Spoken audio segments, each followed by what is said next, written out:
Sejam muito bem-vindos a mais uma aula. Nós vamos ter agora a nossa aula de aves. Nós já falamos um pouquinho sobre esse assunto lá no Zoom, e aqui nós só vamos ter, uma aula para ficar gravado, para vocês conseguirem assistir antes de fazer os testes, para fixar também essa matéria na cabeça de vocês. Quando se fala em aves, nós pensamos logo em penas, não é mesmo? Penas e voo. Apesar de termos visto, que o voo não é algo exclusivo das aves, mas que sim, ele já estava presente no nosso planeta antes mesmo delas existirem. Mas, por toda essa ideia de aves, quem são aves, o que elas fazem, nós vamos lá ver de onde elas vieram. Vocês já devem ter ouvido falar que aves são os novos dinossauros. Por quê? Porque elas são os descendentes mais recentes desse grupo, tá bem? Então, as aves, elas seriam os descendentes desse grande grupo de dinossauro que já existiu no passado. Então, são os dinossauros atuais, né? E uma coisa importante da gente falar é que nós vemos, a presença de um réptil voador chamado pterossauro. Não confundam ele com os dinossauros, tá bem? Eles eram um grupo separado, tá? Então, os dinossauros são um grupo que surgem posteriormente, que vão dar origem às atuais aves que nós temos, tá bem? Todas elas. E outra coisa é que com essa semelhança das aves, com essa descoberta dessa semelhança das aves com os dinossauros, ficou sabendo que provavelmente os dinossauros do passado não teriam uma coraça dura como os crocodilos, mas sim muitos deles teriam penas, e penas bem coloridas, como a gente pode ver nesse Velociraptor aqui embaixo. Então, além da descoberta, de DNA parecido, também a morfologia de como nós entendemos os dinossauros mudou através dessas descobertas. Mas ainda hoje se classifica as aves separadas fora do grupo de dinossauros, tá bem? Então, vamos ver quais são as características das aves, o que vai fazer com que elas sejam, um grupo único. Todas elas possuem penas que vão auxiliar além da manutenção da temperatura corporal no voo. Elas são homeotérmicas, assim como os mamíferos. Nós vamos ver posteriormente que os mamíferos também são homeotérmicos, ou seja, eles controlam a própria temperatura corporal.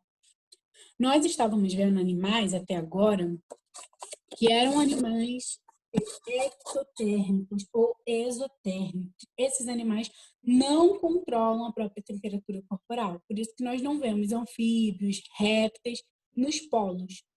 Já aves, nós vemos aves em todo tipo de ambiente, dos ambientes mais quentes para os ambientes mais frios, porque elas conseguem controlar a sua própria temperatura corporal. Então, elas mantêm aquele calor dentro do corpo.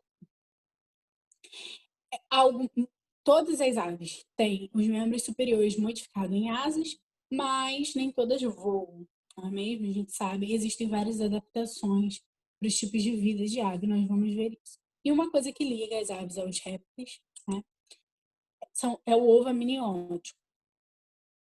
O ovo amniótico, na verdade, ele é um grande surgimento e conquista do ambiente terrestre. Nós vemos isso quando falamos de répteis. O ovo amniótico vai se perpetuar pelas aves e pelos mamíferos, nós vamos ver isso também. Então, ele vai fazer com que esses animais consigam conquistar esse ambiente fora do meio aquático, consigam se reproduzir e manter os seus filhotes. As aves não são vivíparas, não tem aves que vão carregar os seus filhotes dentro do corpo, tá? Porque, como eu falei para vocês, elas têm algumas adaptações ao voo, muitas delas vão voar, então carregar os filhotes dentro da barriga não é uma adaptação boa para esse estilo das aves, tá bem? Esse estilo de vida das aves.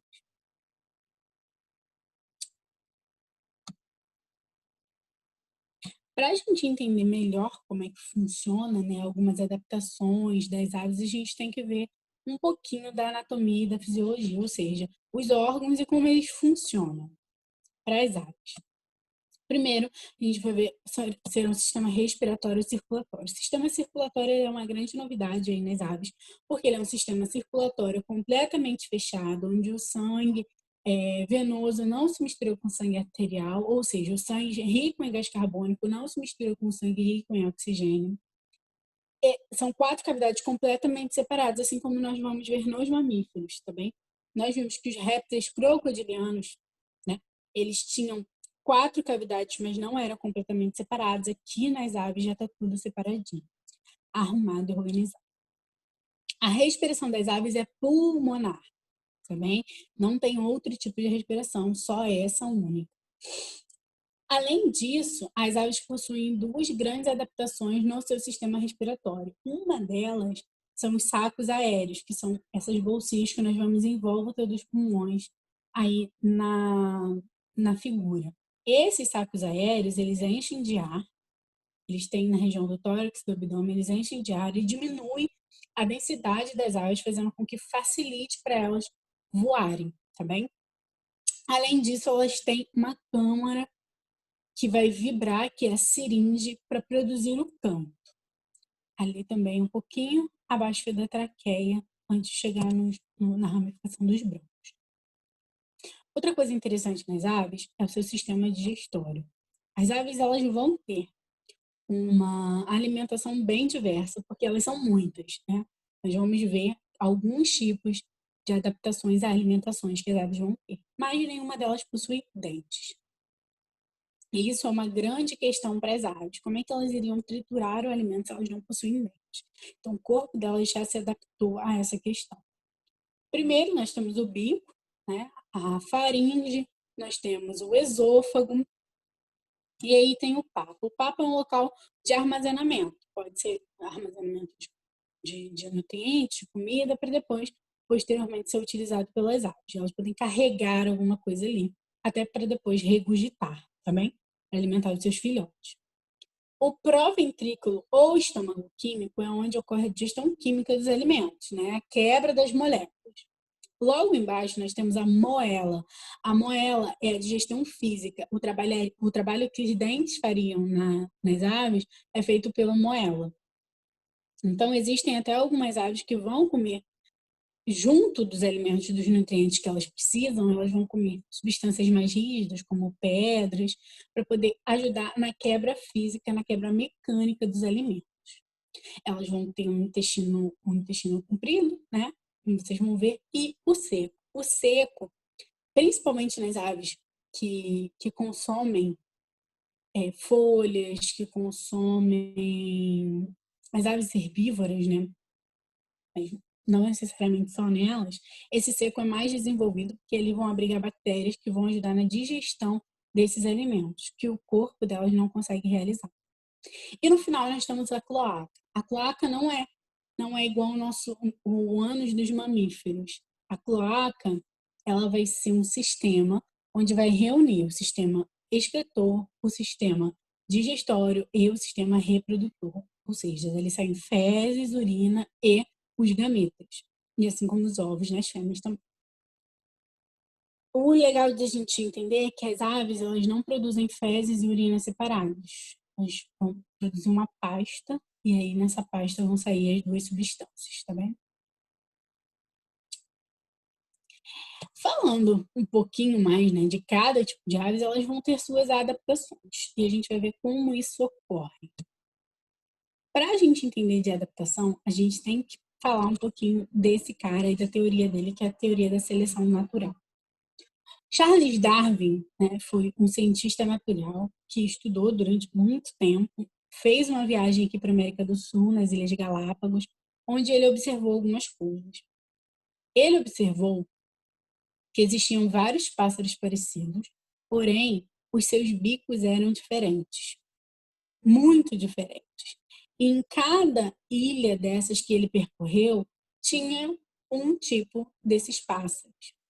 E mais, ele reparou que cada um desses bicos servia para um tipo diferente de alimento.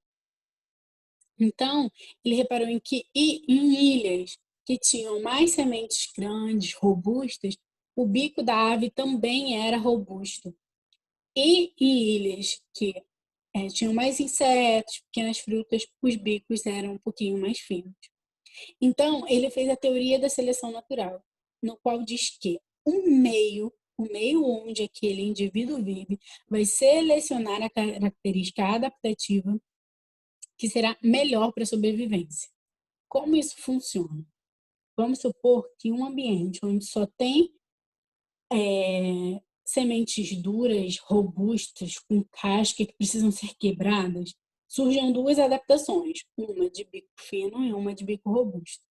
Qual animal que vai conseguir comer aquelas sementes? O de bico fino ou de bico robusto? Pensa aí. Exatamente. O de bico robusto. Então, esse animal com o bico robusto, ele vai conseguir se alimentar. Conseguindo se alimentar, ele vai sobreviver. Sobrevivendo, ele vai se reproduzir.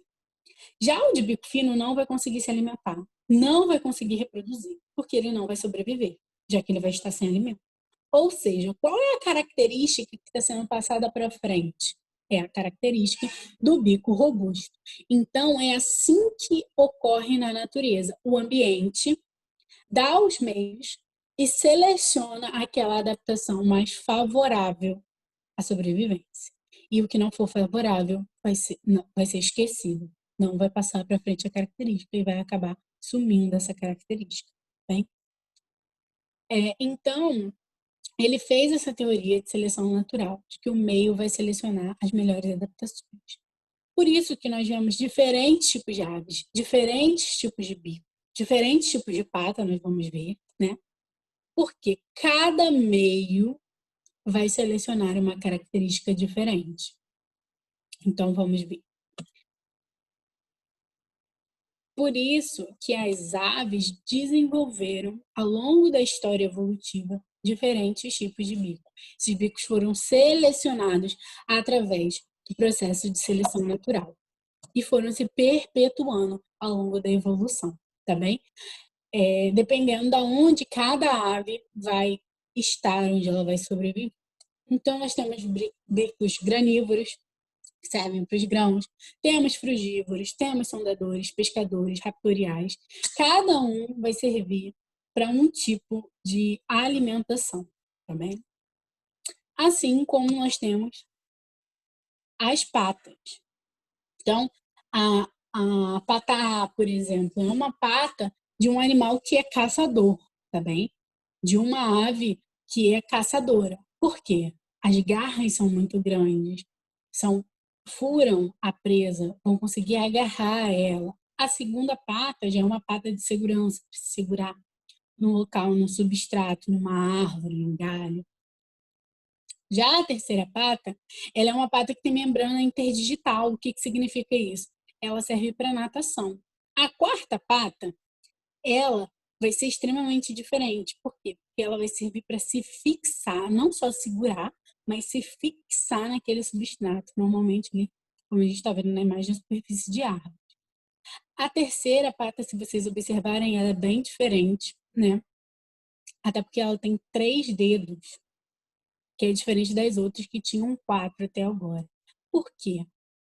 Porque essa pata é de um corredor, de uma ave que caminha. Essa ave não voa, ela vai caminhar, ela vai correr rápido. Então, ela vai precisar de uma pata que dê esse impulso e sem esse dedo extra, que vai provavelmente quebrar se ela tivesse esse dedo. Por isso que essa adaptação pode não ter sido passada para frente. Assim, uma próxima pata também vai caminhar, a pata longa para manter o corpo distante do substrato e com uma membrana bem pequena, interdigital, mais existente, porque essa ave vai sobreviver, vai andar, vai caminhar no meio aquático.